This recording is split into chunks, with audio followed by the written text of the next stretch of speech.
साथियों नमस्कार। कृषि बाजार भरतपुर से मैं हरपाल सिंह। साथियों, जैसा कि आप सभी जानते हैं कि उत्तर भारत में धुंध का मौसम बना हुआ है और धुंध के बीच ही नववर्ष का आगमन होने जा रहा है। साथियों, वैसे तो 25 दिसंबर से फॉरेन मार्केट में छुट्टियों जैसे हालात पैदा हो चुके हैं, वैसा ही दौर अब भारत के अंदर भी देखने को मिल रहा है। ज़्यादातर मामलों में छुट्टी जैसे हालात हो गए हैं और छुट्टियों के चलते कोई विशेष उठापटक की स्थितियाँ देखने को नहीं मिल रही हैं। साथियों, वैसे तो जो सरसों में अनुमान के मुताबिक हमने आपको 5300 से 5400 के बीच में इस सप्ताह यानी कि सप्ताह वर्ष के अंत में घूमने की स्थितियाँ आपको दी थी, जिसके अनुसार ही बाजार चलता हुआ दिखाई दे रहा है। साथियों, ऊपर में सरसों 5400 रुपये और उसके बाद में 5381 और उसके बाद में कल सरसों 5362 रुपये के भाव सुने गए। साथियों, तेलों में 101 रुपये में भी लेवाल की स्थितियाँ नहीं दिखाई दे रही। परसों तक जो है 101 से यानी कि 102 रुपये के बीच में बोले जा रहे थे, लेकिन सौदे दरअसल 101 रुपये के भाव में ही हुए। उधर भी सरसों खल जो है वो भी 3000 के नीचे आ चुकी है। उसी के हिसाब से जो है स्थितियाँ सरसों के अंदर भी गिरावट के दौर की ओर देखी जा रही हैं। साथियों, विशेष गिरावट की स्थितियां तो नहीं है सरसों के अंदर, लेकिन किसी तेजी की धारणा अब इसमें बिल्कुल शून्य हो चुकी है।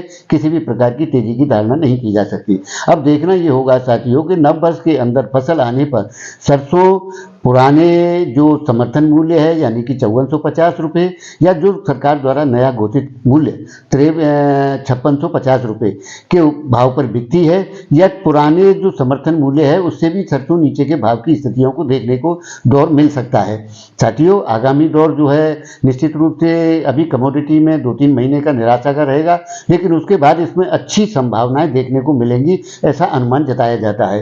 क्योंकि साथियों, विशेषज्ञों के अनुसार माना जाए तो जो इन्वेस्टर है वो 3 जगह पे अपना मूवमेंट करता है। पहला मूवमेंट करता है वो गोल्ड और प्रॉपर्टी के अंदर, जैसा कि पिछले साल में जो है देखा गया इस वर्ष के अंदर कि उसमें काफ़ी अच्छी प्रगतियां यानी मुनाफे देखने को मिले।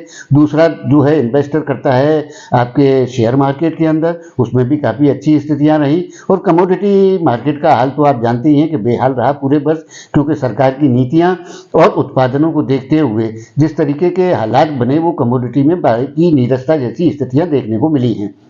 यानी कि किसी प्रकार से कमोडिटी मार्केट में यानी कि बाजार जैसी स्थितियां देखने को नहीं मिली। अपेक्षाकृत निराशा का दौर अधिक देखने को मिला है। साथियों, आगामी दौर निश्चित रूप से नववर्ष मंगलकारी होगा, ऐसी हम सभी को आशा और संभावनाएं हैं, जिसके चलते आगामी दौर में अच्छी तेजियां हमें कमोडिटी मार्केट में भी देखने को मिलेंगी। क्योंकि इन्वेस्टर की जो स्थितियाँ हैं वो अब जैसा कि आप जानते हैं प्रॉपर्टी और गोल्ड मार्केट यानी कि और आपका जो है शेयर मार्केट अब सैचुरेशन की ओर जा रहा है, जिसके चलते कमोडिटी मार्केट ही एक ऐसा इन्वेस्ट का आधार रह जाता है जिसमें कि इन्वेस्टर के आगामी दौर के अंदर यानी नववर्ष के अंदर आने की भरपूर संभावनाएं रहेंगी और उसी के हिसाब से बाजारों का आगामी जो दौर है उसका चलन रहेगा। साथियों, ठीक है कि ये वर्ष जो है कमोडिटी के हिसाब से अच्छा नहीं रहा, लेकिन आने वाले वर्ष के अंदर निश्चित रूप से आगामी दौर का जो स्थितियां हैं वो कमोडिटी मार्केट के निश्चित रूप से फेवर में है।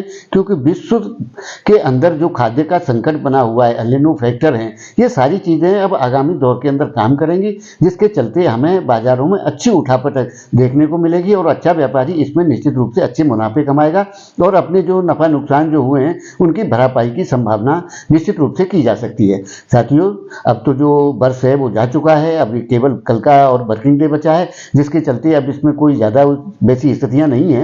और अब आपसे जो आगामी मुलाकात होगी वो नव वर्ष के अंदर होगी और बड़े उत्साह के साथ होगी और उम्मीद करते हैं कृषि बाजार की ओर से आप सभी को नव वर्ष की मंगल कामनाएं और आपका वर्ष बेहतर सुंदर गुजरे, इसकी हम कामना करते हैं।